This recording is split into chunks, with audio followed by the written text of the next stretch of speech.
Ini lanjutan Fondasi Kristen. Ini session yang ke-29. Tetap masih iman dan pertobatan bagian yang ke-6. Kita sudah membahas apa yang diterima oleh orang yang punya iman yang benar, iman yang sungguh-sungguh. Poin 1, poin 2, poin 3 sudah. Dan sekarang kita masuk dalam poin yang keempat. Pengangkatan menjadi anak Allah. Yohanes 1:12, tetapi semua orang yang menerimanya diberinya kuasa supaya menjadi anak-anak Allah, yaitu mereka yang percaya dalam namanya. Saudara, ayat ini bukan berarti, saya tekankan, bukan berarti orang yang menerima Yesus itu cuma diberi kuasa. Lalu setelah diberi kuasa itu mereka bisa milih, mereka tuh mau jadi anak Allah atau tidak. Ini tafsiran yang luar biasa konyol ya. Karena yang menerima itu atau percaya itu otomatis menjadi anak Allah. Jadi ini tidak bisa diartikan seperti orang-orang Armenian tafsirkan. Kalau sudah menerima, sudah menerima itu sudah percaya. Terima dan percaya itu tidak bisa dibedakan, saudara. Lalu bisa milih mau percaya atau enggak. Ini lelucon. Ya. Juga kalau kita lihat dibandingkan, mari kita lihat dalam Yohanes 1 ya.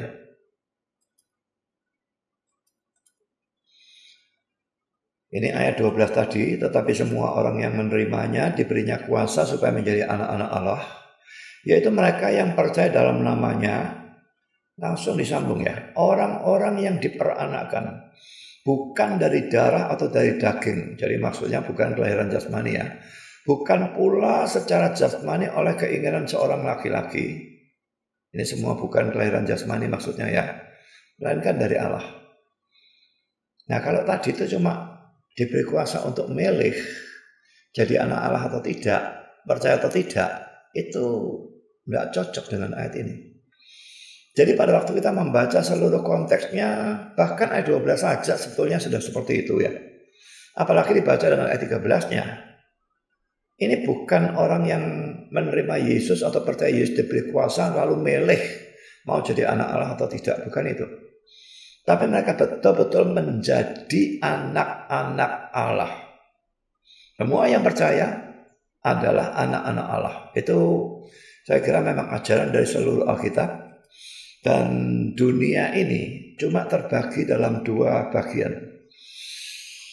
Ini dalam arti rohani tentu saja ya. Apakah orang itu anak setan, anak iblis, atau orang itu anak Allah? Kita lahir semua sejak lahir adalah anak setan. Karena kita tidak percaya atau belum percaya kepada Kristus. Nah, mesti ada satu titik dalam hidup kita di mana kita percaya pada Kristus, maka kita menjadi anak Allah.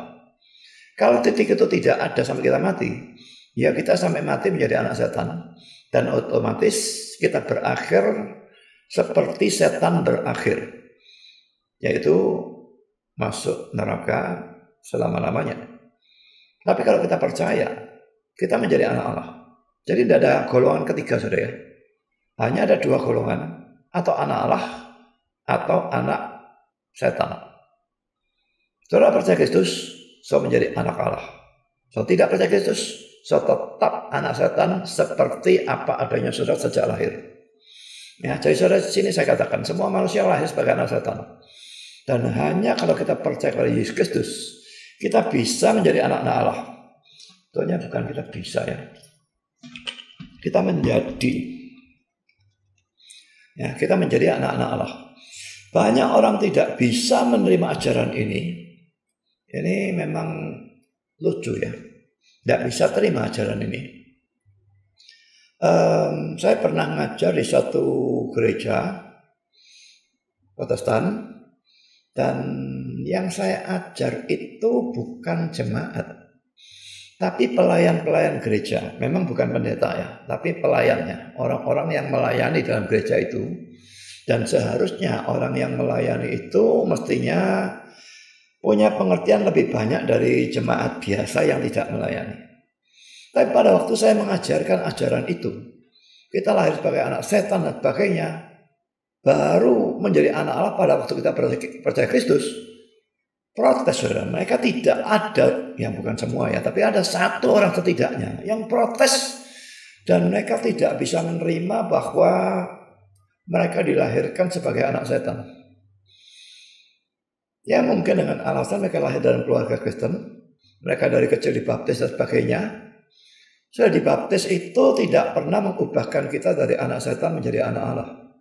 Kalau memang mengubahkan, maka ya orang yang percaya baptisan bayi seperti reform, semua jadi anak Allah sejak kecil.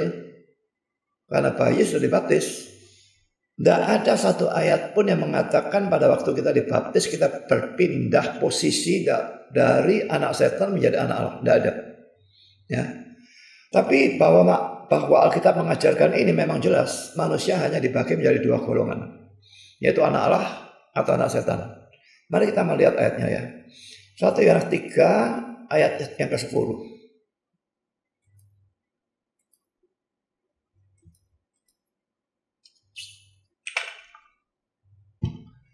Inilah tandanya anak-anak Allah dan anak-anak iblis. Setiap orang yang tidak berbuat kebenaran tidak berasal dari Allah. Demikian juga barang siapa yang tidak mengasihi saudaranya. Tanda ya. Jadi kalau orang hidupnya ada karu-karuan, dosa terus dan sebagainya, itu bukan anak Allah, tidak berasal dari Allah. Demikian juga barang siapa tidak mengasihi saudaranya. Betul-betul tidak ada kasih, yaitu bukan anak Allah, itu anak iblis. Tapi itu jelas ya, cuma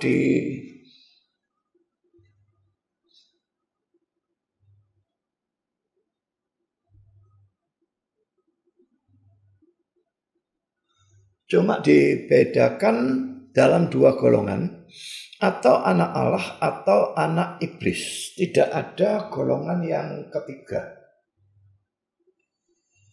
Lalu mari kita lihat sekarang ayat yang satunya. Yohanes 8, 42 sampai 44. Yohanes 8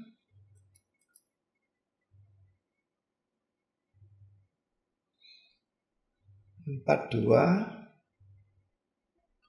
sampai 44. Kata Yesus kepada mereka, "Jikalau Allah adalah Bapakmu, kamu akan mengasihi aku." Kalau kita memang anak Allah, kita akan mengasihi Yesus, saudara. Sebab aku keluar dan datang dari Bapa, dari Allah. Dan aku datang bukan atas kehendakku sendiri, melainkan Dialah yang mengutus aku. Apa sebabnya kamu tidak mengerti bahasaku? Sebab kamu tidak dapat menangkap firmanku. Iblislah yang menjadi bapakmu dan kamu ingin melakukan keinginan-keinginan bapakmu. Ia adalah pembunuh manusia sejak semula dan tidak hidup dalam kebenaran, sebab di dalam dia tidak ada kebenaran. Apabila ia berkata dusta, ia berkata atas kehendaknya sendiri, sebab ia adalah pendusta dan bapak segala dusta. Jadi saudara, cuma ada Allah adalah bapakmu di sini, atau di sini iblislah yang menjadi bapakmu. Jadi cuma ada dua kemungkinan. Apakah kita anak Allah atau kita anak setan? Mau setuju atau tidak setuju, ajarannya kedengarannya enak atau tidak enak, semua orang memang dilahirkan sebagai anak-anak setan. Termasuk orang-orang yang dalam kalangan Kristen. Kita belum percaya pada waktu kita dilahirkan, tidak peduli kita dibaptis langsung begitu lahir, itu tidak menjadikan kita percaya. Dan itu tidak menjadikan kita pindah status menjadi anak Allah. Ya, jadi anak setan kita terus. Sampai saat kita percaya Kristus. Pada waktu kita percaya Kristus, maka kita diadopsi oleh Allah. Diangkat menjadi anak Allah. Jadi kita memang beda dengan Kristus ya. Yesus itu anak Allah sungguh-sungguh. Kita anak Allah karena diadopsi, diangkat jadi anak, ya, anak angkat gitu ya. Anak angkat kan bukan anak sungguh-sungguh sebetulnya. Kalau Yesus dia sungguh-sungguh. Karena itu Yesus dikatakan anak tunggal Allah. Mari kita melihat di dalam Galatia pasal 4.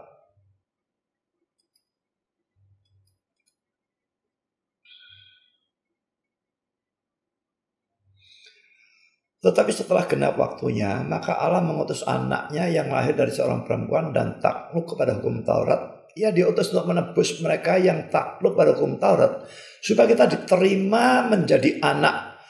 Dan karena kamu adalah anak, maka Allah telah menyuruh roh anaknya ke dalam hati kita yang berseru, ya Aba, ya Bapak. Jadi kita bisa panggil dia Bapak, berarti kita anak. Ya. Nah, kita diterima menjadi anak. Ini adopsi sebetulnya. Cuma terjemahan kita saja kurang bagus. Mari kita melihat di dalam Bible Galatia 4 ayat 5. Supaya kita diterima menjadi anak, that we might receive the adoption of sons. Supaya kita bisa menerima pengadopsian anak. Nah, jadi kita diadopsi. Semua tuh adopsi ini full rights, hak penuh. Ya, ini adopsi, kebanyakan adopsi memang arti sebetulnya adalah adopsi. Jadi kita anak adopsi, kalau Yesus itu anak yang sungguh-sungguh. Nah, dalam poin B, hanya orang yang percaya kepada Yesuslah yang dijadikan anak Allah. Yohanes 1:12 itu. Jadi kalau saudara menolak atau cuek sajalah, tidak usah menolak dengan kasar, maki-maki, menganiaya orang yang nginjil, tidak usah. Bakar gereja tidak perlu. Cukup saudara cuekin saja Yesusnya, maka saudara tetap anak setan. Dan kalau itu terus sampai mati, saya akan ikut setan pada tujuan terakhirnya, yaitu neraka. Jadi kalau tidak mau itu, percaya Yesus dan saudara menjadi anak Allah, maka saudara pasti akan masuk surga. Sekarang saudara, bagaimana kalau setelah kita percaya pada Yesus dan menjadi anak Allah, lalu kita berbuat dosa lagi? Apakah ini kembali menjadikan kita anak setan? Wah saudara, kalau memang ini misalnya harus dijawab ya, cilaka saudara.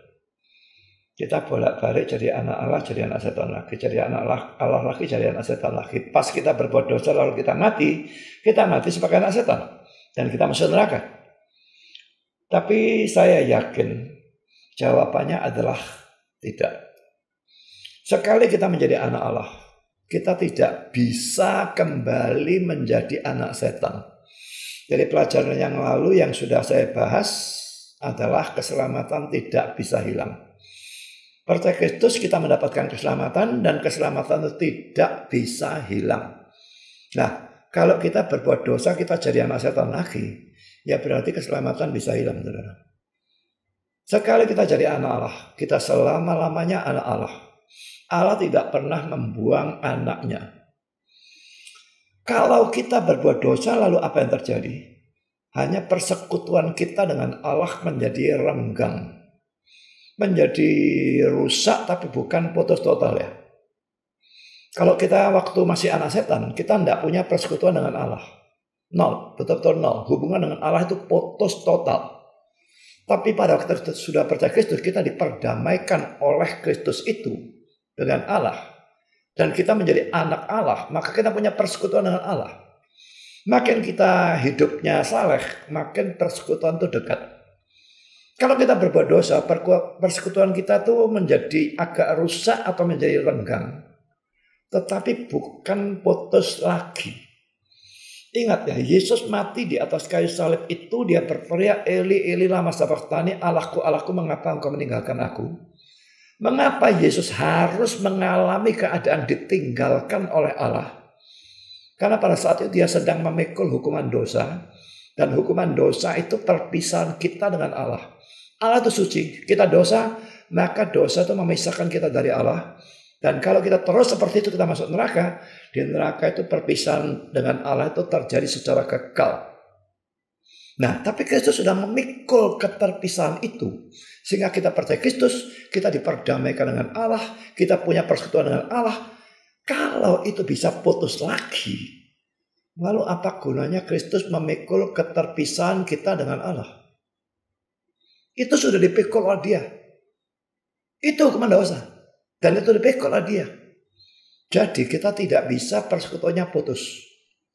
Rusak, renggang? Bisa. Nah, untuk itu kita hanya perlu menyesali dosa itu, mengakuinya, dan bertobat daripadanya. Maka persekutuan dengan Allah akan dipulihkan kembali. Memang kalau saudara berbuat dosa, apalagi sengaja dengan sikap tegar tengkuk dan sebagainya, maka akan terasa ya, renggangnya hubungan dengan Allah itu bisa terasa, yaitu hilangnya damai, hilangnya sukacita. Bahkan seringkali digantikan dengan kekosongan, kesumpekan, kegelisahan yang sangat hebat. Nah, itu memang pekerjaan Tuhan atau Roh Kudus supaya kita bertobat. Pada waktu kita bertobat, mengaku dosa, minta ampun dan sebagainya, dan sungguh-sungguh, maka itu akan hilang. Jadi persekutuan dipulihkan, dan kita akan mempunyai damai dan sukacita kembali. Jadi saudara, sekali menjadi anak Allah, tidak bisa kembali menjadi anak setan. Ya, kalau ada orang mengajarkan bisa, berarti dia Armenian, dan itu jelas ajaran ngawur, tidak karu-karuan. Sekarang kita masuk dalam poin yang kelima. Poin yang kelima, apa yang diterima oleh orang yang punya iman yang sejati, yaitu damai sejahtera. Sudah waktu Adam jatuh ke dalam dosa, Adam dan Hawa ya, mereka kehilangan damai. Mereka menjadi takut terhadap Allah. Sudah bisa baca itu Kejadian 3, 7, 10. Biasanya Allah datang, mereka tidak perlu takut, mereka punya persekutuan yang baik. Tapi kali itu Allah datang, mereka sembunyi. Dan mereka malu juga, muncul perasaan yang tidak karu-karuan. Tadinya juga telanjang, kenapa tidak malu? Sekarang menjadi malu. Bukan berarti, zaman sekarang yang tidak malu kalau telanjang itu lebih bagus. Lain saudara, zamannya sudah beda. Zaman itu tidak ada dosa, mereka tidak seharusnya malu. Kalau zaman sekarang itu beda. Allah yang memberikan pakaian, malah manusia telanjang. Karena menjadi salah itu kalau yang telanjang di jalan dan sebagainya itu. Jadi saudara, Adam dan Hawa takut kepada Allah. Lalu ada rasa malu dan sebagainya. Perasaan yang tidak karu-karuan dalam hati. Itu muncul karena mereka jatuh ke dalam dosa. Nah saudara, sebagai keturunan Adam dan Hawa, kita lahir dalam dosa atau dalam keadaan tanpa hubungan dengan Allah. Sehingga kita tidak punya damai. Jadi saudara, kita memang sebetulnya dari semula manusia itu didesain, dirancang untuk hidup bersekutu dengan Dia. Andai kata Adam dan Hawa itu tetap hidup sesuai desain Allah, mereka tidak berbuat dosa dan tetap bersekutu dengan baik, maka mereka tetap akan punya damai dan sukacita. Tapi karena mereka keluar dari desain, maka tidak bisa mereka hidup dengan nyaman, damai, sukacita, tidak mungkin. Saya berikan saudara suatu ilustrasi. Kalau saudara naik sepeda motor atau mobil, bannya itu didesain oleh pabriknya diisi angin. Kalau saudara mau ke Minter, diisi angin dah enak. Kenapa aku bisa gembos? Tengah mati aku. So ganti. Buka bannya dicor dengan semen. Sampai dingin keras. Dah pasang kembali. Bisakah mobilnya jalan? Bisa. Tapi bisa enak? Wah, kena geronjalan tidak karu-karuan, geladuk. Bokongnya sakit semua, sampai tujuan bokongnya tinggal separuh. Jadi saudara, itu kalau kita hidup di luar desain.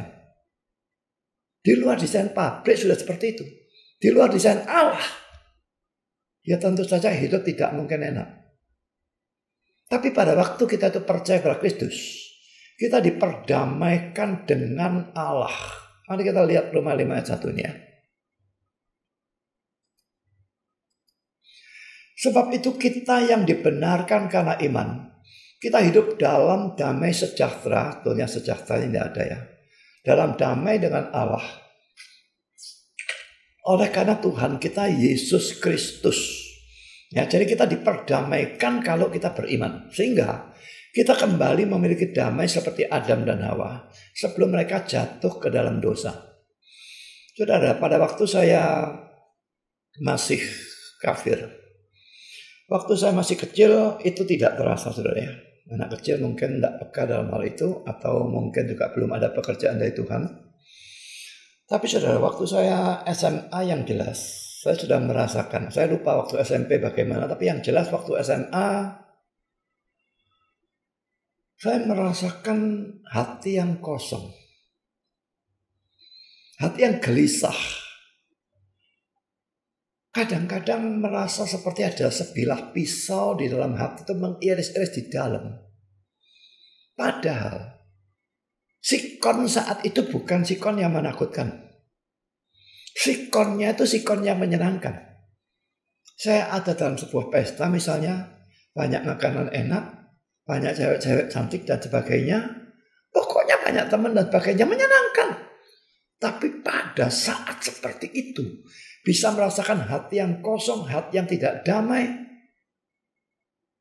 hati yang gelisah. Dan saya waktu itu tidak mengerti apa itu. Tapi pada waktu saya percaya Kristus, itu hilang. Saya punya damai, saya punya sukacita. Bisa kembali ke kegelisahan itu kalau saya berbuat dosa dan saya pertahankan dengan sengaja. Tapi pada waktu saya buang dosa itu, mengaku, bertobat, maka damai dan sukacitanya kembali. Jadi saudara, damai dan sukacita itu hanya bisa saudara miliki kalau saudara anak Allah. Saudara percaya Kristus. Mari kita melihat ayat yang saya berikan di sini ya. Yohanes 14 ayat 27. Kalau Galatia 5 ayat 22 ini buah roh ya. Damai, sukacita itu termasuk buah roh ya. Tapi kita baca Yohanes 14 ayat 27.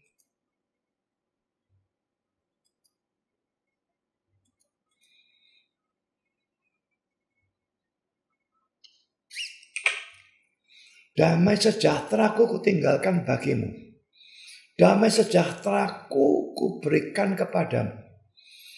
Dan sekarang perhatikan ini ya. Dan apa yang kuberikan tidak seperti yang diberikan oleh dunia kepadamu. Janganlah gelisah dan gentar hatimu. Apa yang kuberikan ini maksudnya damai tadi ini ya. Tidak seperti yang diberikan oleh dunia kepadamu. Saudara, ada damai dan sukacita yang datang dari dunia. Misalnya ya, Yunus itu pada waktu melarikan diri dari panggilan Tuhan. Dia naik kapal, suruh pergi ke Niniwe, dia pergi ke tempat lain. Dia bisa tidur. Ini damai yang palsu. Damai dan sukacita dari dunia. Misalnya saudara dapat warisan gitu ya, 10 miliar atau 100 miliar, wah senangnya bukan main. Atau apapun lah ya, saya dapat uang, dapat kenaikan posisi, kenaikan gaji, atau dapat lotre, atau apa saja, atau dapat pacar cantik, seksi, wah masa gak sukacita? Ya tentu sukacita. Pada waktu pacaran bisa damai? Bisa. Tapi saudara, itu damai yang palsu, damai yang semu. Dan sementara. Kalau saudara belum pernah percaya Kristus, saudara bisa membedakan. Damai yang palsu, yang semu, yang sementara itu dengan damai yang asli yang betul-betul diberikan oleh Kristus. Suka bedakan. Tapi yang sudah pernah percaya, dulu dia pernah merasakan damai dan sukacita yang semu dan sementara. Cuma di luar. Sekarang dia merasakan damai dan sukacita betul-betul di dalam hati. Dan kalau saudara betul-betul hidup saleh dekat dengan Tuhan, itu tetap ada bahkan pada waktu sikonnya tidak menyenangkan. Seperti dalam sikon wabah. Sudah masuk dalam sikon yang menakutkan dan sebagainya, tetap bisa ada damai. Perhatikan Paulus dan Silas dalam Kisah Rasul pasal 16 yang dipenjara, dipasung. Nggak enak sekali ya. Sikonnya nggak enak, dipenjara, dipasung lagi ya. Tapi mereka tengah malam bisa berdoa dan menyanyi memuji Tuhan. Bagaimana mungkin? Jadi ini damai sejahtera yang mengalahkan segala sikon dan sebagainya. Tetap bisa kita miliki. Tidak peduli sikonnya bagaimana. Damai di dalam badai. Kalau damai tanpa badai, itu orang dunia kadang-kadang bisa punya. Kalau saya katakan saya dulu damai, tidak ada damai, yang ada sumpah dan sebagainya, pada saat dalam pesta dan sebagainya, mungkin itu pekerjaan khusus dari Tuhan untuk membuat saya bertobat. Mungkin saat itu panggilan, tapi saya tidak ngerti. Jadi kalau saudara mengalami sumpah dan sebagainya itu, pikirkan, itu panggilan dari Tuhan. Datang kepada Kristus. Tanpa itu, tidak peduli saudara gantikan dengan apapun, dengan cewek, dengan keuangan, dengan pergi ke luar negeri, jalan-jalan, apa saja. Cari kesenangan dunia apapun. Tidak bisa itu betul-betul memberikan damai yang sejati. Karena yang Yesus berikan itu bukan seperti yang dunia berikan. Seolah-olah sama damainya. Tidak. Damai yang asli dan damai yang palsu. Jadi saudara, pada waktu kita percaya pada Kristus, kita diperdamaikan dengan Allah. Sehingga kita kembali memiliki damai seperti Adam dan Hawa sebelum mereka jatuh ke dalam dosa. Sekarang hal yang keenam saudara, yang diterima oleh orang yang memiliki iman yang sejati, yaitu Roh Kudus. Kisah Rasul 2 ayat 38, mari kita baca ya.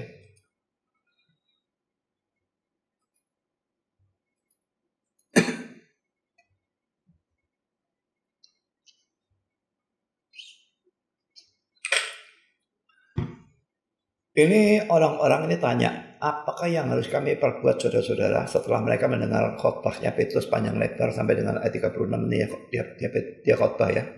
Lalu orang-orang yang tergerak hatinya mendapatkan pekerjaan Roh Kudus, mereka terharu lalu bertanya, apakah yang harus kami perbuat? Nah, ayat 38 ini jawab Petrus kepada mereka, bertobatlah.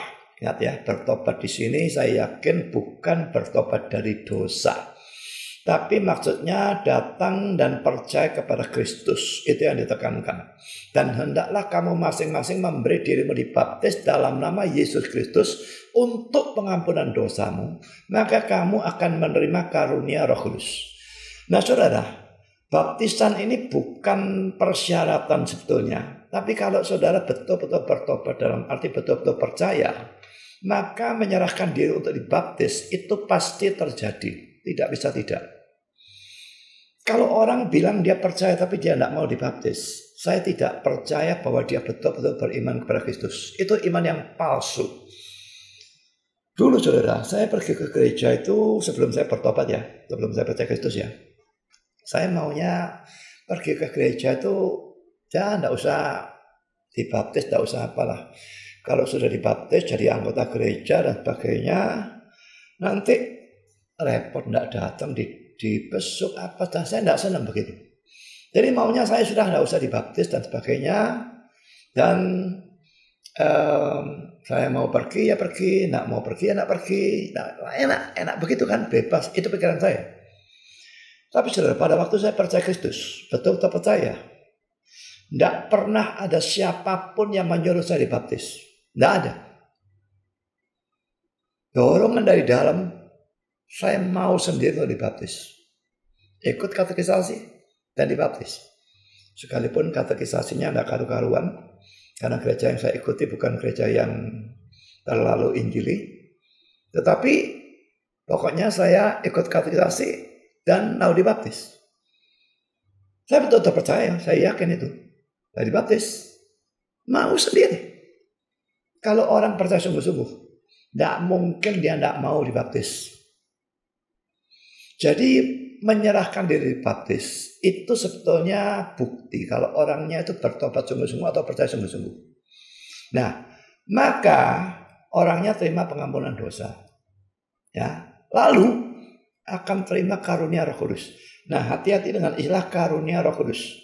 Bukan berarti karunia dari Roh Kudus. Kalau diartikan karunia dari Roh Kudus, nanti dipikir ini karunia-karunia pelayanan. Bukan ya. Memang orang percaya itu diberi karunia-karunia pelayanan. Sedikitnya mesti punya. Satu mesti punya. Bisa dua, bisa lebih. Bisa banyak, bisa sedikit. Mesti punya. Karunia pelayanan dari Roh Kudus. Tapi dalam ayat ini bukan itu maksudnya. Kamu akan menerima karunia Roh Kudus. Maksudnya kamu akan menerima karunia berupa Roh Kudus. Jadi Roh Kudus itu adalah yang dikaruniakan. Jadi pada saat kita percaya, kita dikaruniai dengan Roh Kudus. Mari kita melihat Yohanes 7 ayat 38-39. Yohanes 7 38 dan 39.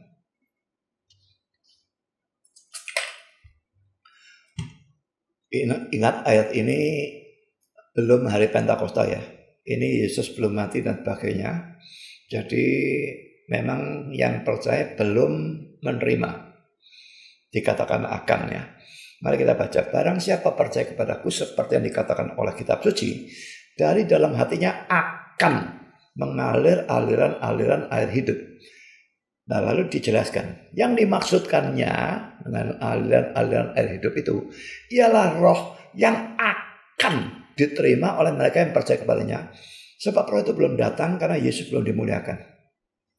Yesus dimuliakan itu dengan dia diangkat ke surga, baru rohnya datang. Makanya hari kenaikan dengan hari Pentakosta beda 10 hari. Rohnya entah karena apa, pokoknya Roh Kudus itu tidak bakal turun kalau Yesusnya belum naik. Itu memang keputusan Tuhan atau apa, saya tidak ngerti karena apa. Tapi pokoknya itu faktanya. Rohnya tidak akan datang kalau Yesus belum dimuliakan. Karena itu di sini memang belum hari Pentakosta, maka digunakan bentuk akan datang. Akan. Ya, ini juga akan. Ya. Tapi pada waktu hari Pentakosta sudah terjadi, maka orang yang percaya kepadanya itu akan menerima Roh Kudus. Mari kita melihat ayat yang lain ini, yaitu Efesus 1 ayat yang ke-13. Kalau ini jelas setelah hari Pentakosta kan ya. Efesus 1 ayat yang ke-13. Di dalam dia kamu juga, karena kamu telah mendengar firman kebenaran yaitu Injil keselamatanmu. Di dalam dia kamu juga, perhatikan sekarang ini ya. Ketika kamu percaya, dimeteraikan dengan Roh Kudus yang dijanjikannya itu. Dimeteraikan dengan Roh Kudus itu ya sama saja dengan diberi Roh Kudus. Kapan? Ketika kamu percaya. Jadi saudara, ini sesuatu yang penting ya. Pada saat kita percaya, kita menerima Roh Kudus. Kalau saudara sudah percaya, maka saudara sudah tidak perlu lagi mencari baptisan Roh Kudus. Karena baptisan Roh Kudus dan menerima Roh Kudus itu sama. Pada saat kita percaya, kita dibaptis Roh Kudus. Yang membaptis Yesus. Artinya kita diberi Roh Kudus atau kita menerima Roh Kudus. Ini Efesus 1:13 yang tadi sudah saya bacakan. Dan bagian yang saya warna merah ini saya tekankan. Ketika kamu percaya. Jadi kalau saudara memang sudah percaya, tidak usah cari penerimaan Roh Kudus. Ini banyak pengawuran di dalam gereja-gereja karismatik dan Pentakosta, Betel dan sebagainya. Di mana orang yang sudah percaya disuruh mencari Pentakostanya masing-masing. Entah suruh berbuat apa sampai Roh Kudusnya masuk dalam dirinya. Ini omong kosong saudara. Kalau saudara percaya sungguh-sungguh, saya tekankan sungguh-sungguh ya, maka saudara pasti sudah terima Roh Kudus. Tidak bisa tidak. Tidak usah cari apapun untuk atau melakukan apapun supaya Roh Kudus masuk. Roh Kudusnya sudah masuk dan tidak akan keluar lagi. Nah, ini saya hubungkan lagi dengan ajaran lain yang konyol juga di dalam kalangan karismatik. Ini banyak sekali. Orang yang menerima Roh Kudus itu menurut mereka, ya mungkin tidak semua ya, tapi banyak, mayoritas mungkin. Mereka mengharuskan orang itu bicara bahasa roh atau kadang-kadang disebut bahasa lidah. Saya membantah ajaran itu. Ajaran saya seperti ini. Orang yang menerima Roh Kudus tidak harus berbahasa lidah atau berbahasa roh. Bahkan mayoritas tidak. Mungkin ada, tapi itu minoritas. Saudara, saya bisa membuktikan itu secara menyolok ya dari teks yang saya berikan di sini. Bahwa tidak setiap orang Kristen harus berbahasa lidah atau berbahasa roh. Terlihat dari teks ini ya. Kita baca 1 Korintus 12 ayat 7 sampai 11 lebih dulu. Nanti kita lanjutkan dengan ayat 28 dengan ayat 30. Mari kita baca ayat 7 sampai 11. Tetapi kepada tiap-tiap orang dikaruniakan penyataan roh untuk kepentingan bersama. Perhatikan sekarang ya. Sebab kepada yang seorang, tidak kepada semua ya. Kepada yang seorang, roh memberikan karunia untuk berkata-kata dengan hikmat. Dan kepada yang lain, orang yang lain, tidak semua loh ya. Roh memberikan karunia berkata-kata dengan pengetahuan. Kepada seorang, roh yang sama memberikan iman. Dan kepada yang lain, ia memberikan karunia untuk menyembuhkan. Iman ini bukan iman yang menyelamatkan, karena orangnya sudah percaya dulu baru bisa terima roh ya.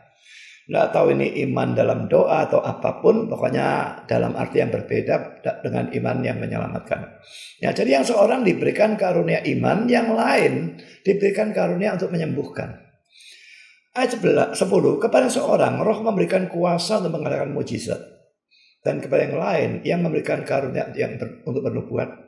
Dan kepada yang lain lagi yang memberikan karunia untuk membedakan bermacam-macam roh. Kepada yang seorang yang memberikan karunia untuk berkata-kata dengan bahasa roh. Perhatikan, kepada yang seorang.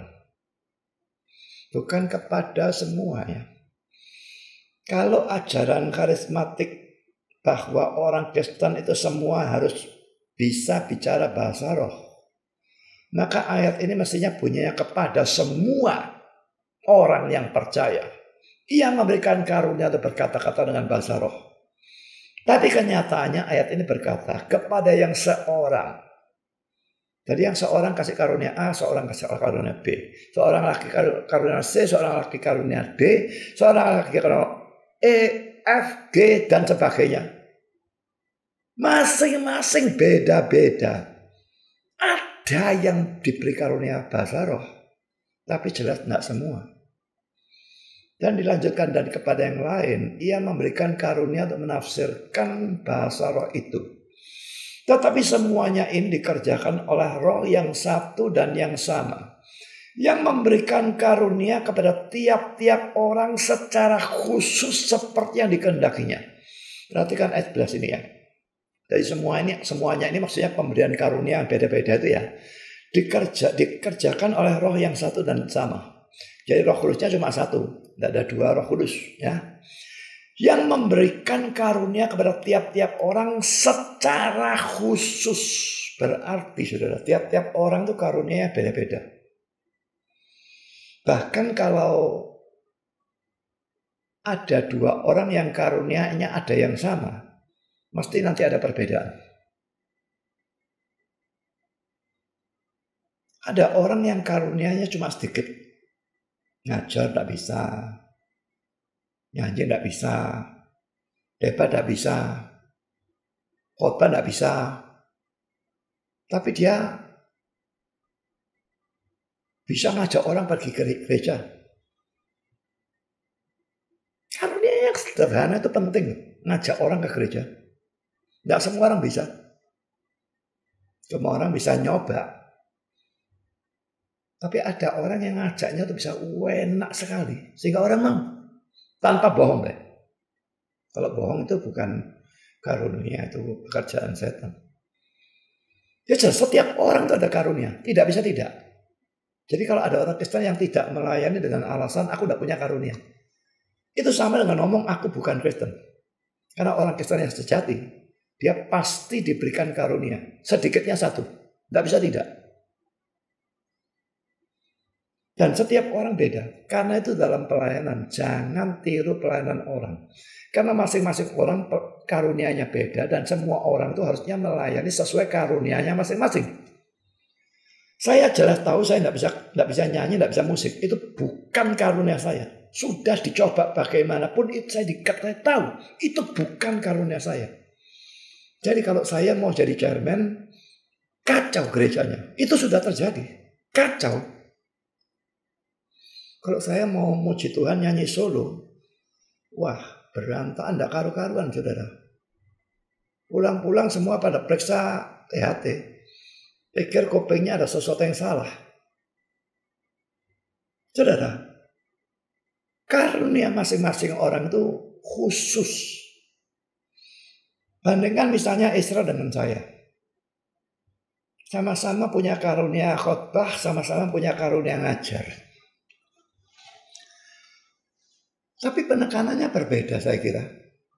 Sekalipun dua-dua punya karunia khotbah dan ngajar, saya kira untuk saya karunia pengajarannya lebih ditekankan, lebih besar dibandingkan karunia khotbahnya. Untuk Isra mungkin sebaliknya. Atau setidaknya untuk dia karunia khotbah dan ngajar itu sama. Saya makin lama saya makin merasakan bisa khotbah. Tapi karunia mengajarnya jauh lebih kuat dari karunia khotbahnya.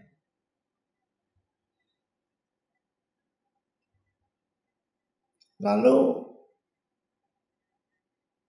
Stephen Tong misalnya. Dia punya karunia macam-macam ya. Banyak sekali.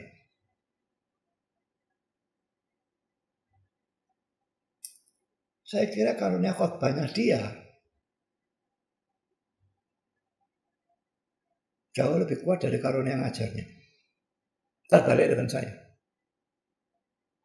Kalau saya karunia ngajarnya yang jauh lebih kuat dari karunia khotbahnya. Jadi sekalipun orang-orang tertentu ada karunia yang sama, tapi tetap khusus. Kombinasinya beda. Stephen Tong bisa nyanyi, bisa musik. Isra juga, saya nol.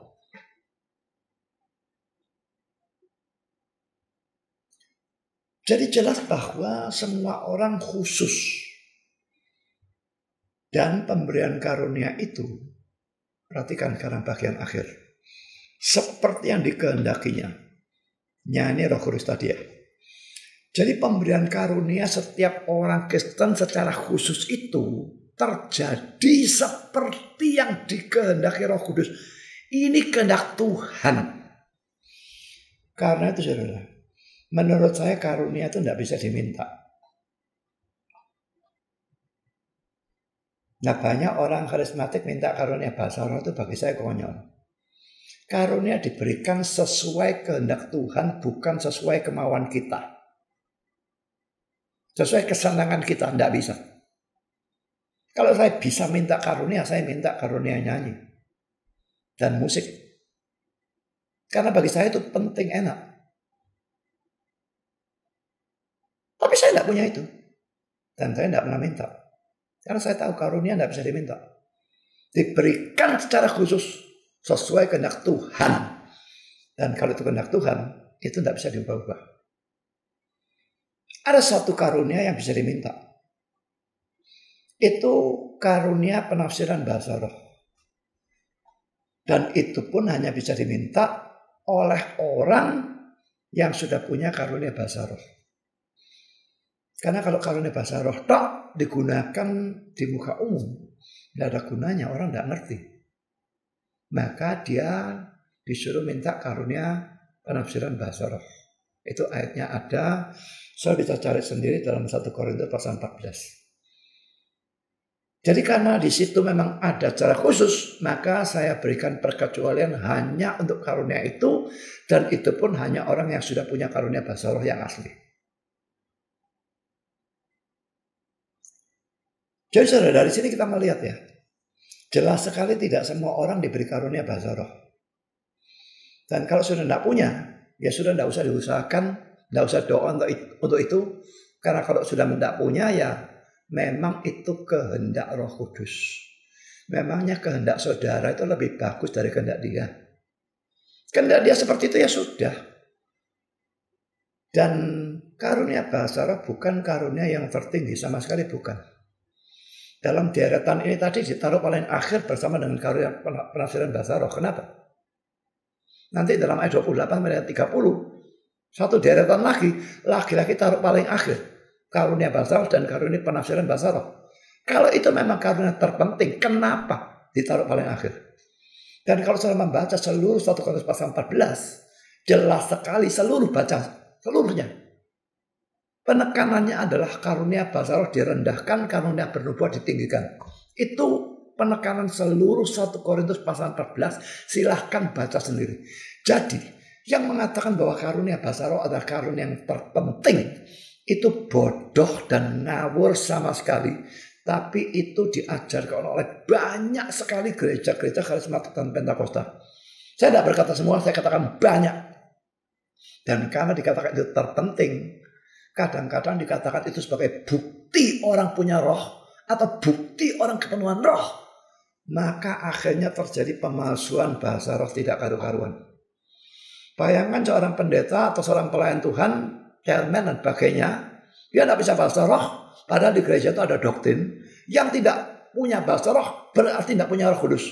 Yang tidak punya bahasa roh, tidak bisa bahasa roh berarti tidak penuh Roh Kudus. Loh, pendetanya kan malu.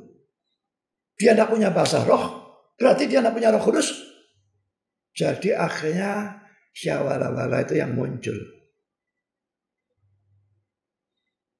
Supaya tidak dianggap tidak punya Roh Kudus atau tidak penuh Roh Kudus. Jadi saudara, ajaran bahwa orang yang punya Roh Kudus atau orang yang penuh Roh Kudus itu harus punya karunia bahasa roh, itu sepintas lalu bukan ajaran yang terlalu penting. Bukan kesalahan yang terlalu besar. Tetapi efeknya luar biasa buruk. Karena itu menimbulkan pemalsuan bahasa roh. Oleh bukan hanya pendeta dan pelayan-pelayan Tuhan yang lain, chairman dan sebagainya, tapi juga jemaat. Banyak jemaat yang, aku tidak punya Roh Kudus. Lalu ya sudah, syawala-wala. Supaya jangan dianggap tidak punya Roh Kudus. Sedangkan jemaat yang tulus, dia tahu tidak punya karunia karunia bahasa roh. Dan dia bingung, waduh, aku ini tidak punya Roh Kudus atau gimana? Mereka kebingungan, mereka sudah selamat atau tidak. Karena kenapa tidak punya Roh Kudus? Mereka tidak mau memasukkan. Ini bukan saya ngarang saudara. Ini ada orang karismatik yang tanya secara pribadi. Kenapa aku tidak punya karunia bahasa roh? Saya jelaskan. Pakai teks ini dan sebagainya. Siapa yang bilang harus punya? Aku juga tidak punya. Dan aku tidak peduli. Dan aku tidak kepingin punya.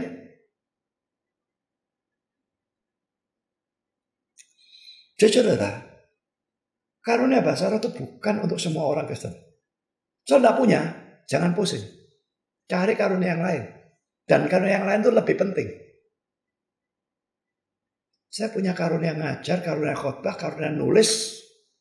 Nulis itu semua orang bisa nulis, tapi nulis sampai bisa dimengerti orang, itu yang saya maksudkan. Lalu karena debat, itu jauh lebih penting 4 karunia itu dibandingkan 1 karunia yang paling tidak bernilai ini. Saya bukan meremehkan ya. Saya membandingkan dengan karunia lain. Kalau menghina karunia bahasa roh, itu tidak boleh. Tapi pada waktu membandingkan dengan karunia yang lain, firman Tuhan sendiri membandingkan karunia bahasa roh dengan karunia bernubuat dalam 1 Korintus pasal 14. Dan firman Tuhan sendiri atau Paulus merendahkan karunia bahasa roh dan meninggikan karunia bernubuat. Jadi saudara, nomor satu, buanglah ajaran dari gereja saudara. Khususnya kalau saudara gereja karismatik, Pentakosta, Bethel dan sebagainya, yang percaya bahwa orang Kristen harus bicara bahasa roh. Orang yang punya Roh Kudus harus bicara bahasa roh. Orang yang penuh Roh Kudus harus bicara bahasa roh. Stefanus dikatakan penuh Roh Kudus. Tunjukkan saya di mana Stefanusnya bicara bahasa roh. Itu setelah hari Pentakosta loh ya. Tidak ada dia bicara bahasa roh. Dia khotbah, dia debat dan sebagainya. Tidak ada yang ngalahkan dia. Itu karunianya. Tapi bahasa roh tidak pernah. Kenapa Stefanus tidak pernah bahasa roh? Kalau orang Kristen harus bicara bahasa roh. Orang yang punya Roh Kudus harus bicara bahasa roh. Orang yang penuh Roh Kudus harus bicara bahasa roh. Stefanus jelas dikatakan penuh roh, tapi dia tidak pernah bicara bahasa roh. Dan khususnya ayat ini secara eksplisit mengatakan hanya orang-orang tertentu bicara bahasa roh atau diberi karunia untuk berkata-kata dengan bahasa roh. Yang lain diberikan karunia yang lain. Jadi buang ajaran konyol, bodoh, ngawur, membabi buta itu dari gereja saudara. Kalau tidak bisa dibuang dari gereja saudara, buang dari diri saudara. Saya memberikan Alkitab. Saudara mau bantah apa ayat ini? Kalau saudara tidak bisa bantah ayat ini, argumentasi tentang Stefanus dan sebagainya, saudara menentang ajaran saya sama dengan saudara menentang firman Tuhan. Dan kalau firman Tuhan itu diilhamkan oleh Roh Kudus, sama dengan saudara menentang Roh Kudus sendiri. Ajaran bahwa orang Kristen harus bicara bahasa roh. Ada waktu ditentang oleh orang-orang seperti saya, Stephen Tong dan sebagainya. Lalu orang-orang karismatik anggap kami menghujat roh. Gobloknya luar biasa. Itu nabi-nabi palsu memfitnah nabi asli. Sudah tidak ngerti istilah menghujat Roh Kudus itu apa. Lalu ngarang lagi itu dituduhkan kepada orang yang berbicara ngajar benar.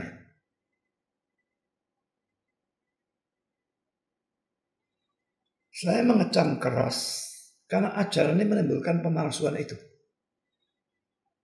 Menimbulkan dosa. Saudara yang tidak punya bahasa roh, berhentilah syawal-awal dan sebagainya. Saudara memalsukan karunia dari Roh Kudus, dan itu bukan dosa yang remeh, dan itu saudara lakukan terus-menerus dalam setiap persekutuan dan kebaktian. Itu yang harus bertobat. Bukan saya yang harus bertobat. Saya tidak bakal bertobat karena apa yang saya katakan saya yakin mutlak ini benar.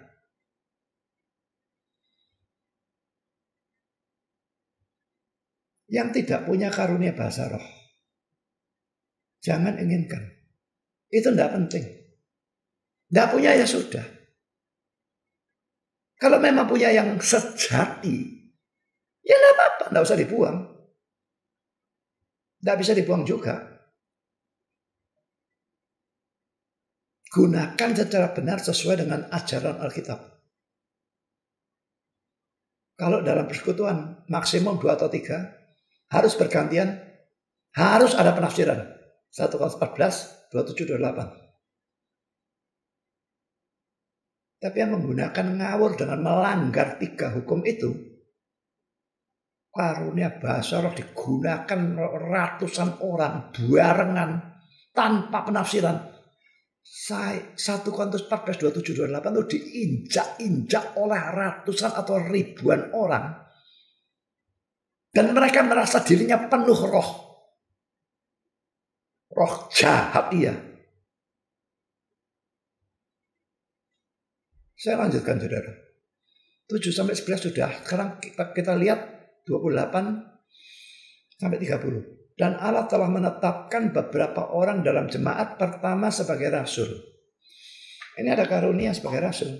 Kedua sebagai nabi. Ini semua pengajar firman ya. Ketika sebagai pengajar, selanjutnya mereka yang mendapat karunia untuk mengadakan mujizat, untuk menyembuhkan, untuk melayani, untuk memimpin. Tidak semua orang bisa memimpin ya. Dan untuk berkata-kata dalam bahasa roh. Ini terakhir. Kenapa dalam daftar karunia ini, dalam ayat 28, karunia berkata-kata dalam bahasa roh ditaruh paling akhir? Kalau memang itu terpenting, kenapa taruh paling akhir? Tadi ayat 8-10 sudah taruh paling akhir. Sekarang ayat 28 taruh paling akhir lagi. Karena mari kita lihat dalam ayat 29-30 dia taruh paling akhir lagi bersama dengan karunia penafsiran bahasa roh. Adakah mereka semua rasul atau nabi atau pengajar? Jelas pertanyaan ini jawabannya tidak ya. Masa semua rasul? Masa semua nabi? Masa semua pengajar? Nonsen, sudah pasti jawabannya tidak. Adakah mereka semua mendapat karunia untuk mengadakan mujizat? Pasti jawabannya tidak juga. Atau untuk menyembuhkan? Masa semua orang punya karunia menyembuhkan? Tentu tidak. Atau untuk berkata-kata dalam bahasa roh? Nah, kira-kira jawabannya tidak. Atau untuk menafsirkan bahasa roh? Jawabannya tidak lagi. Dan lagi-lagi di sini ada daftar karunia. Rasul, nabi, pengajar, mengadakan mujizat, menyembuhkan. Lalu dua yang terakhir berkata-kata dalam bahasa roh dan menafsirkan bahasa roh. Saya tanya lagi, kalau menafsir bahasa roh itu, kalau karunia bahasa roh itu terpenting, mengapa selalu bersama-sama dengan karunia penafsiran bahasa roh? Selalu ditaruh paling akhir, kenapa? Daftar karunia dalam ayat 8-10. Lalu ayat 28. Lalu 29-30. Selalu taruh paling akhir. Selalu. Kenapa? Adalah konyol saudara. Paling penting taruh paling akhir. Jelas ini bukan karunia terpenting. Ini karunia yang paling tidak penting dibandingkan karunia yang lain. Bersama dengan karunia penafsiran bahasa roh. Ini dua ini yang paling tidak penting. Makanya selalu taruh paling akhir. Dan itu sekarang orang pada tergila-gila kepingin karunia yang paling tidak penting itu. Dan lalu memalsukan dan sebagainya. Bertobatlah semua yang memalsukan karunia bahasa roh. Saudara, memalsukan karunia dari Roh Kudus. Jangan pikir dosa remeh. Dan cilakanya pendeta, penginjil, malsukan karunia karena malu. Dianggap tidak punya Roh Kudus. Dianggap tidak penuh roh. Yang seharusnya saya lakukan, hancurkan ajaran itu. Ajar apa yang saya ajarkan ini, ajar di gereja saudara. Supaya kepercayaan bahwa orang Kristen harus bahasa roh. Orang yang punya Roh Kudus harus bahasa roh. Orang yang penuh roh harus bahasa roh. Itu dihancur leburkan. Dan bukannya saudara lalu bahkan memalsukan supaya dianggap penuh roh dan sebagainya. Hancurkan ajaran konyol itu. Itu tidak perlu malsukan sudah. Tidak punya ngomong, tidak punya. Jangan ngomong syawalawas dan sebagainya. Jadi memalukan, jadi konyol, jadi goblok.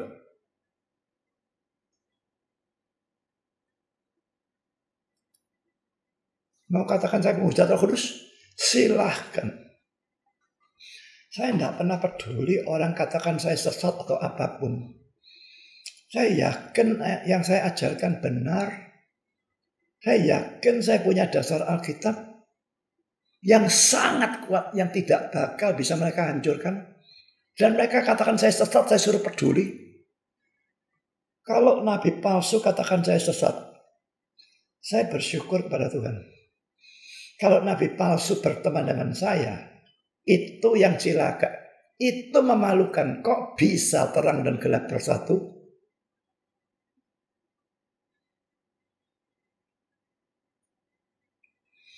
Jadi saudara, kalau ini ada dalam video YouTube, saudara kasih jempol ke bawah.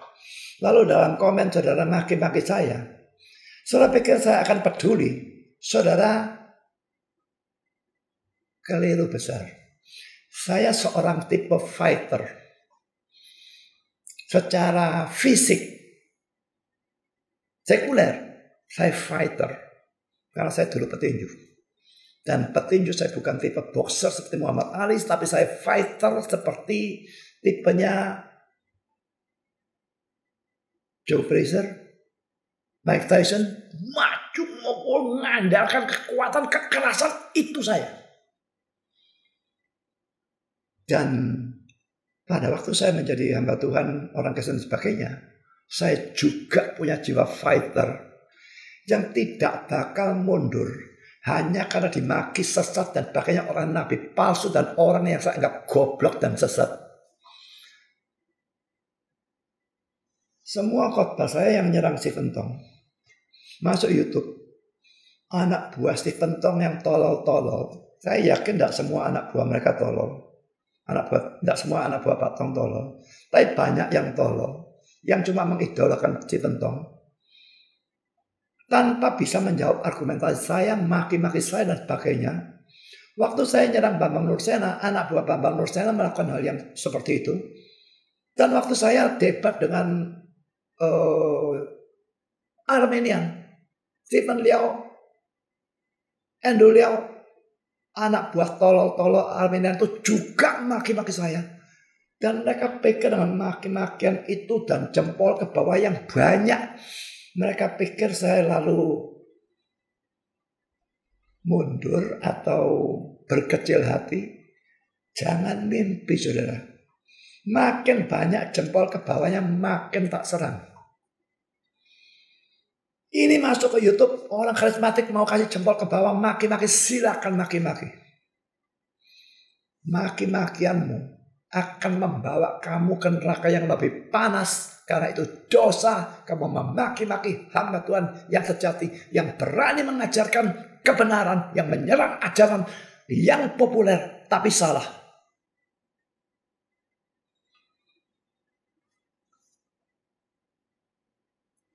Saudara, ini saya lanjutkan bagian yang saya beri garis bawah tunggal jelas menunjukkan bahwa hanya sebagian orang Kristen yang menerima karunia bahasa roh.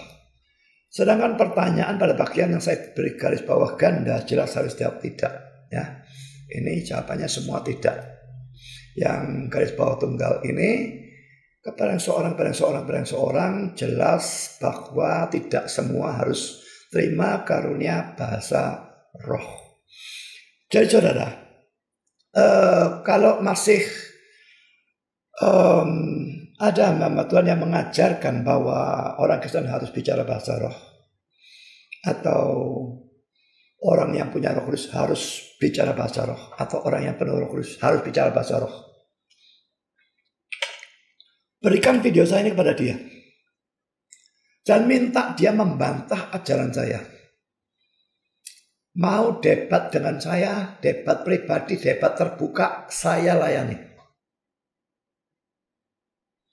Saya tantang seadanya pendeta karismatik, orang-orang top dari kalangan karismatik yang manapun, yang mengatakan orang Kristen harus bicara bahasa roh, yang mengatakan orang punya Roh Kudus harus bicara bahasa roh, yang mengatakan orang penuh Roh Kudus harus bicara bahasa roh.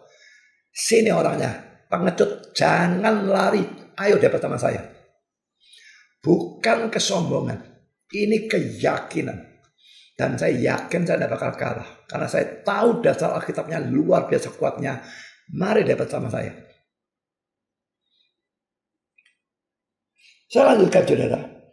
Kalau tanda dari orang yang punya Roh Kudus itu bukan bahasa roh, maka tadi sudah hal yang negatif, sekarang hal yang positif. Kalau begitu apa?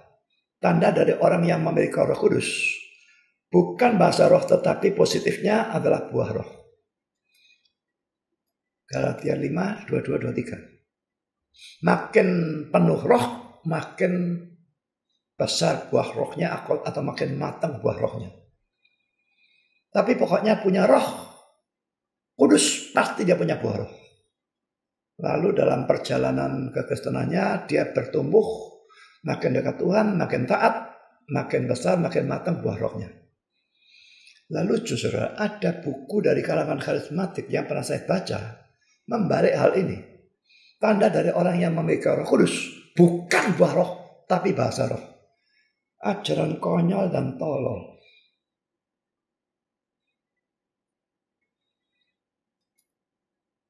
Kalau sudah penuh dengan roh kudus, maka buah rohnya makin terlihat. Roh kudus itu namanya kudus. Dia tidak bisa tinggal diam di dalam diri kita. Dia selalu bekerja mengarahkan kita, mendorong kita pada kekudusan. Karena itu orang yang sudah percaya tidak mungkin tidak mengalami pengudusan.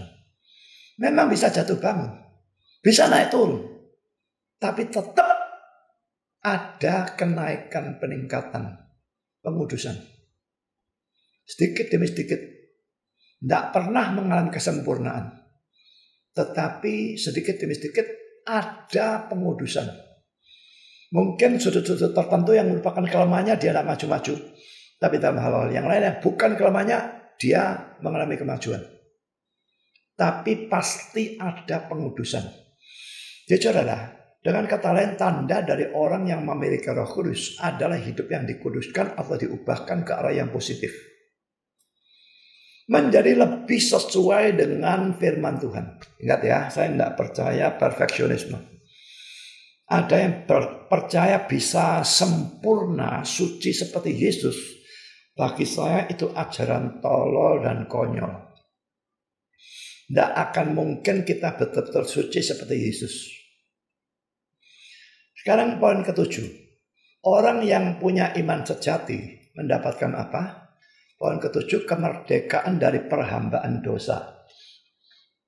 Yohanes 8:34-36, kata Yesus kepada mereka, Aku berkata kepadamu, sesungguhnya setiap orang yang berbuat dosa adalah hamba dosa. Dan hamba tidak tetap tinggal dalam rumah, tetapi anak tetap tinggal dalam rumah. Jadi apabila anak itu memerdekakan kamu, kamu pun benar-benar merdeka.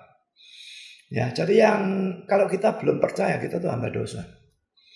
Tapi apabila anak itu memerdekakan kamu, kamu benar-benar merdeka. Saudara, sebelum kita percaya Kristus, kita hanya bisa berbuat dosa. Ini sudah pernah saya ajarkan ya.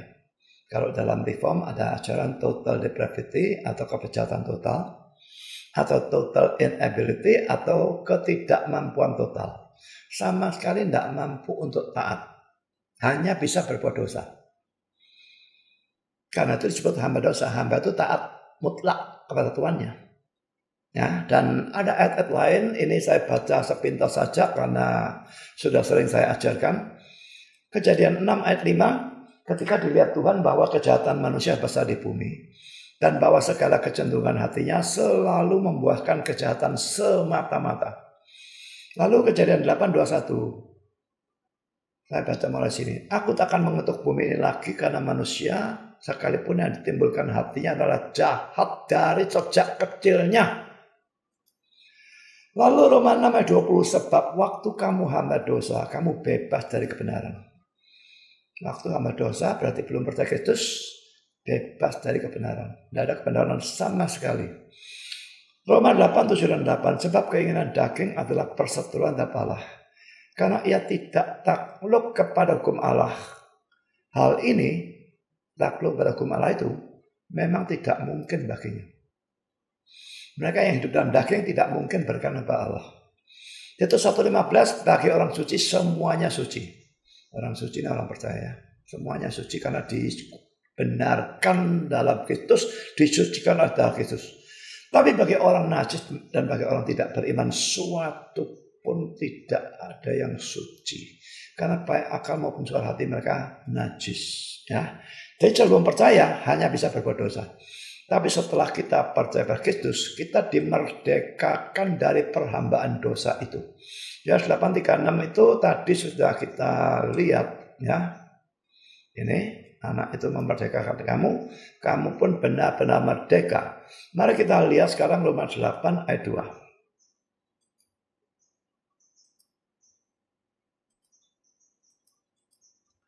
Roh yang memberi hidup telah memerdekakan kamu dalam Kristus dari hukum dosa dan hukum maut. Jadi ini bicara bagi mereka yang ada dalam Kristus ya. Orang yang percaya Kristus itu dalam Kristus sama betul boleh dikatakan dan pasti punya Roh Kudus. Dan lalu Roh yang memberi hidup telah memerdekakan kamu dalam Kristus dari hukum dosa dan hukum maut. Jadi saudara, jelas bahwa kita dimerdekakan dari perhambaan dosa. Itu tidak berarti kita lalu tidak lagi berbuat dosa. Tapi itu berarti bahwa kita mulai bisa berbuat baik. Tadi hamba dosa, hanya bisa dosa. Total depravity dan total inability berlaku. Tapi pada waktu itu kita sudah percaya, kita dibebaskan dari perhambaan. Maka kita mulai bisa berbuat baik. Berbuat baik dengan motivasi yang benar. Mungkin perbuatan baiknya kalau memang mau strict dinilai, tetap ada cacat-cacatnya. Tapi tetap Tuhan menghargai. Dan itu betul-betul dia anggap sebagai sesuatu yang baik. Tapi waktu masih dalam dosa, tidak ada. Dalam pandangan Tuhan, perbuatan baiknya betul-betul nol. Tapi setelah percaya, dalam pandangan Tuhan, bisa betul-betul kita berbuat baik. Dan untuk itu nanti akan ada pahala. Di sama itu saudara, sekalipun kita masih berbuat dosa atau jatuh ke dalam dosa, tapi kita tidak lagi mencintai dosa. Tapi sebaliknya membenci dosa. Kadang-kadang jengkel, kenapa ya dosa satu tidak bisa buang-buang. Bisa benci dirinya sendiri kadang-kadang. Itu tidak akan ada dalam diri orang yang belum percaya. Orang yang belum percaya berbuat dosa bisa bangga dengan dosanya. Orang percaya berbuat dosa, dia sedih. Dia benci dengan dosa itu. Kadang-kadang bisa cinta dan benci karena dalam diri orang percaya itu tetap ada kedagingannya. Dagingnya cinta dosa itu. Tapi rohaninya atau Roh Kudusnya menarik dia ke arah kekudusan sehingga membenci dosa itu. Jadi bisa benci dan cinta pada suatu saat yang sama. Tapi kebenciannya ada. Gontok-gontokan seperti ada benci dan cinta itu tidak akan ada dalam diri orang yang tidak percaya. Itu cuma ada dalam diri orang yang percaya. Jadi kalau dalam diri saudara gontok-gontokan seperti itu, di satu sisi senang dengan dosa itu, di satu sisi benci dosa itu. Jangan terlalu heran saudara. Coba kita lihat ayatnya ya.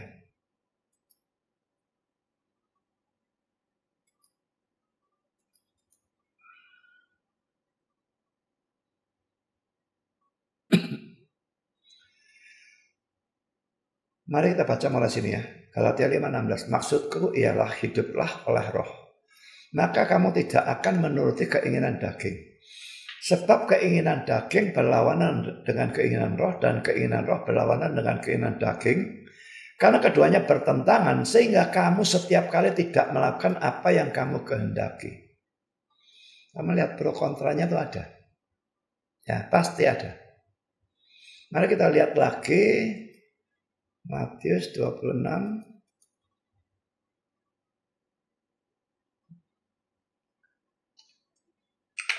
Ayat 41. Berjaga-jagalah dan berdoalah supaya kamu jangan jatuh ke dalam pencobaan. Nah ini sekarang yang saya tekankan. Roh memang penurut, tapi daging lemah. Jadi roh ini bagian yang sudah diperbarui dalam diri kita ya. Itu penurut. Roh Kudus memang mendorong kita ke arah ketaatan. Tapi daging bukannya hilang total. Dagingnya masih tetap ada. Manusia lama, manusia baru. Manusia barunya nurut. Manusia lamanya lemah. Karena itu adalah gontok-gontokan seperti itu mesti ada. Dan itu jangankan kita yang jemaat biasa ya. Rasul Paulus ini rasul. Ya. Tapi tetap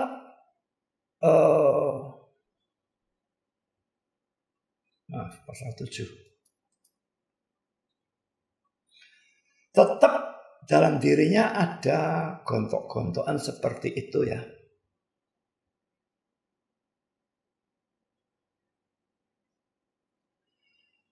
Kita baca Roma 7 ini mulai ayat 14. Sebab kita tahu bahwa hukum Taurat adalah rohani.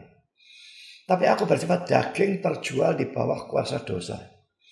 Sebab apa yang aku perbuat aku tidak tahu.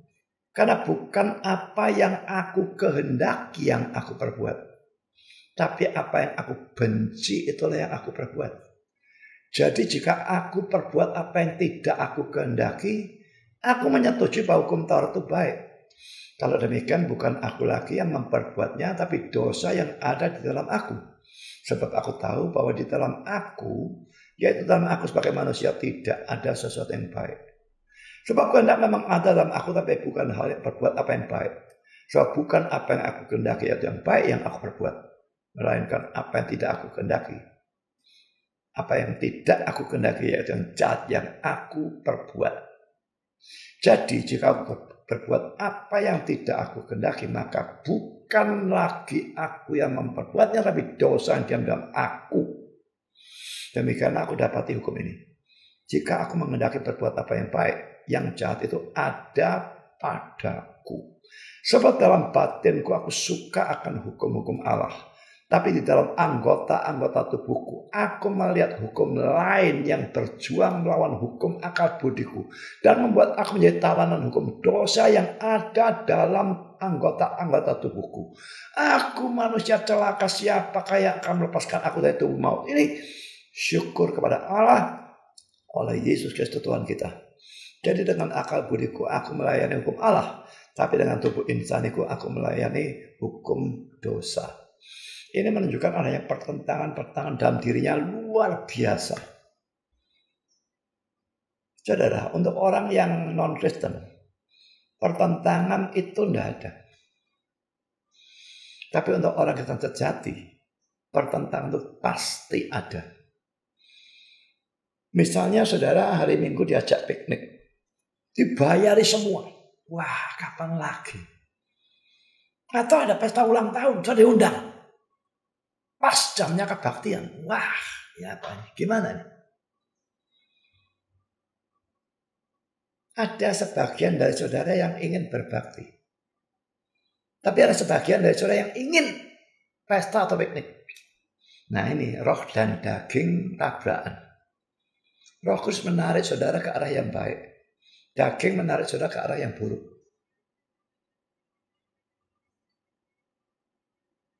Selalu saudara. Saudara pacaran dengan orang yang tidak seiman. Sebagian saudara ingin memutuskan. Sebagian yang lain ingin tetap berhubungan. Laki-laki saudara, Roh Kudus menarik ke arah yang baik. Daging menarik ke arah yang buruk. Dan ini banyak. Apa saja bisa. Pokoknya pada waktu saudara ada pikiran mau melakukan sesuatu yang saya tahu salah. Dalam otak ada kata-kata yang menegur lalu menyuruh untuk tidak melakukan yang salah itu. Tapi ada bisikan-bisikan di dalam otak yang sama untuk melakukan hal yang salah itu.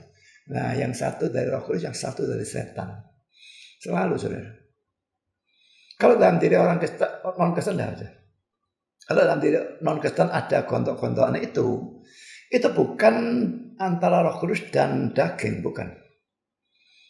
Tapi paling-paling ngerasa malu terhadap masyarakat gitu ya.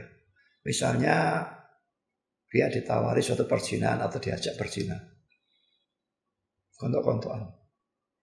Dagingnya kepingin zina. Tapi tetap dia manusia lama, dia tidak punya manusia baru. Manusia lama itu tetap punya rasa malu. Kan kita bukan notok bejatnya ya. Saya sudah ajar itu waktu mengajarkan total depravity. Kita total depravity bukan utter depravity, bukan bejat mentok. Jadi masih bisa ada rasa malu terhadap masyarakat, keluarga. Jadi itu bisa membuat kita menolak ajakan untuk berzina. Kalau terjadi gontok-gontokan dalam diri kita, yang sebagian kepingin menerima, yang sebagian kepingin menolak. Tapi itu beda dengan gontok-gontokan dalam diri orang Kristen. Karena dalam diri orang Kristen sudah ada manusia baru. Dan manusia baru, manusia lama, gontok-gontokan. Atau daya tarik Roh Kudus dan daya tarik dari manusia lama atau setan. Beda. Ya. Sampai di sini pelajaran hari ini. Pelajaran yang akan datang kita masuk dalam poin yang baru. Dan kita akan membahas tentang gunanya ketaatan atau perbuatan baik. Jadi kita sudah menyelesaikan bagian tentang iman dan pertobatan.